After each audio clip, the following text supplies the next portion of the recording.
What's up, guys? Welcome back to the channel. My name is Phil Sarpong. Welcome back to another episode of Phil's Guide to PSYCHOMETRICIAN, where we talk about all things clinical psychology. I give you the best tips and advice, whether you are interested in clinical psychology, whether you are applying to a clinical psychology program, or whether you are already even in a clinical psychology program. Today, we're going to be talking about 5 jobs in which you can do part-time as a clinical psychology student.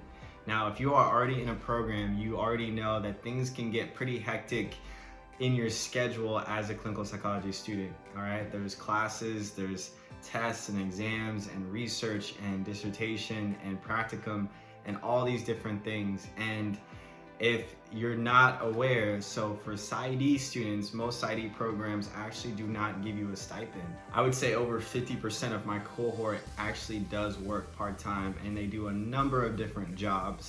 So I picked out these 5 jobs based on popularity and also based on not just the most common, but also the most practical, flexible hours as well as good pay, all right? So without further ado, let's go on to this list. The first job is being a receptionist. You can be a receptionist at a gym, at a dorm, at a facility, at the welcome center. Being a receptionist is perfect because not only does it give you fairly decent amount of pay, but it is flexible, as well as you can do homework while you're just sitting there. And so I have a lot of friends that have receptionist jobs getting paid anywhere from $11 to $17 an hour. They're working at a gym. People come in, they check them in. If no one's coming in, they can just sit there, do homework, and just chill. Same for other receptionist jobs on campus. And I think this is what is awesome about receptionist jobs is, again, they're gonna work around your schedule. They're gonna work around your school schedule, your work schedule. Very flexible hours as well as decent pay. I think is a job that is one of the best in terms of part-time jobs as a clinical psychology grad student. The next job that we have on the list is psychometrician. So for anyone who doesn't know what a psychometrician is that psychometricians actually do work in the mental health field.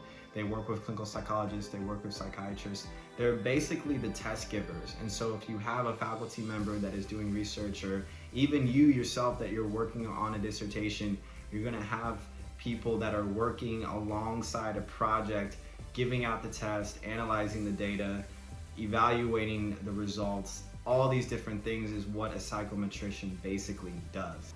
And so they are basically measuring the results of different tests, experiments, whatever you want to name it. And what's great about this job, it does expose you to the mental health field. So if obviously being a clinical psychology grad student, you can also get some additional experience being a psychometrician, working alongside perhaps your faculty members or your professors, or just working in the mental health field.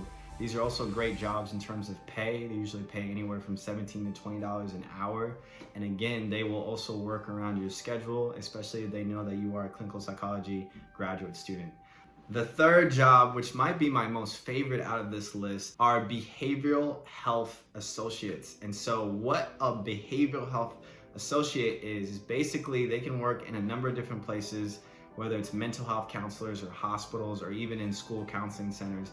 But they are working with patients that are at risk for suicide or for some type of intense, dire mental health illness. And so they are required to check up on their patients usually every 15 minutes just to make sure that they're okay. They're there basically just to monitor patients, help them with their medication, help them with their mental health. They're not doing necessarily anything like diagnosing or intervention, but they are going to be working with a lot of health professionals, whether it's nurses or doctors or clinical psychologists or psychiatrists, basically working as a team to help certain patients get through with their mental health. So these are great. The reason that I put this on the list is that a lot of time you don't necessarily have to have a certification in order to do this job. In fact, what they'll do is that they'll train you, and sometimes they may even pay for your certifications for you. And so they may pay for your certifications to work with specific populations. This job, again, is flexible. They're gonna work around your hours. I actually have a few people in my cohort that are doing this currently, and they're able to go to class. They're able to put in anywhere from 15 to 25 hours a week at this job. And then it also pays well, so it can pay anywhere from $18 to $22 an hour just for this job. All right, and so the last two things that I'm going to talk about are teaching assistant.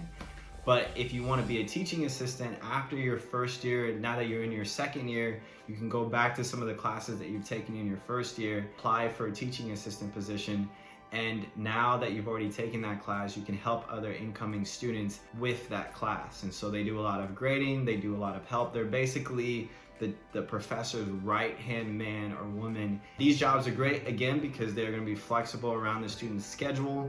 What's awesome is that this job is also in the mental health field, so you're going to be relearning a lot of things that are going to be able to be solidified in your mind. And so I know a lot of people that were teachers assistants, they actually loved it because it helped them with their board exams, it helped them with comprehensive exams, because they were just going through these things over and over and over again. Sometimes you're just going through the program so quickly that you're kind of just taking in the information and dumping it right out. But for them, they really got to soak it in and reflect on that. And I think that's great. I think they're even better students because of that, because they know the information from a standpoint that not only do they know the information, but they can also teach the information to somebody else. Just like the other jobs that I've talked about, teachers assistants are also great in terms of flexibility and with pay. Like I said, it can pay anywhere from $15 to $18 an hour. So if you want to be a teacher's assistant, definitely have that on your radar if you are a first year student looking to go into your second year. The other one is also very similar. It's research assistant. Now, again, depends on the program that you're in, but if you're in a clinical psychology program, you're most likely going to be put into a specific lab. You're going to be paired up with a specific advisor or faculty member. What's great about research assistant is that you get the best of both worlds. You get to work on your dissertation, you get to work on your research, but you may also get to work with your faculty member who has years and years and years of experience. You might be able to get on their publications. You might be able to do certain things for them that expose you to certain groups or certain dissertations or certain research that you may have never known before. You may be able to add that into your own research. Like, there's all these different opportunities with being a research assistant. Again, it is flexible with the schedule of the faculty member, as well as that it pays fairly well, anywhere from $11 to $18 an hour. That is great because you're already doing research. You might as well do research with a purpose and get paid for it in some way, right? And so that's what I love about these 5 jobs. All of them are flexible. All of them have programs in which most of the times the employers are going to work around your schedule, and all of them pay fairly well from minimum to average pay. And so it should be worth your while. You know, most of my classmates are already working about 15 to 20 hours a week. And so it is doable, especially in the first year. Maybe in the second year it might get a little harder. If you guys are interested in me doing even more jobs that I have seen other people get, definitely message me down below. So just to run that back, the first 5 jobs were: number 1, being a receptionist; number 2, being a psychometrician; number 3, being a behavioral health associate; number 4 was the teacher's assistant; and number 5 was the research assistant. So those are my top 5 jobs that I've seen from my cohort, that I've seen from other classmates above and below me, and even faculty members have also weighed in on this, that they've seen other students. The 2 biggest things is that you're gonna want flexibility, and you're also gonna want good pay. You wanna make sure that it's worthwhile if you're gonna be sticking in those 10 to 20 hours a week on top of doing research and dissertation and classes and exams and papers and all of that stuff. So if you guys liked the content for today, definitely give this video a thumbs up. If you haven't subscribed yet, definitely subscribe down below. If you have any questions or any things that you want me to answer that you do have questions on, definitely put that in the message down below and I will do my best to get to them. But with that, guys, I hope you guys have a great day, and I will see you guys in the next video.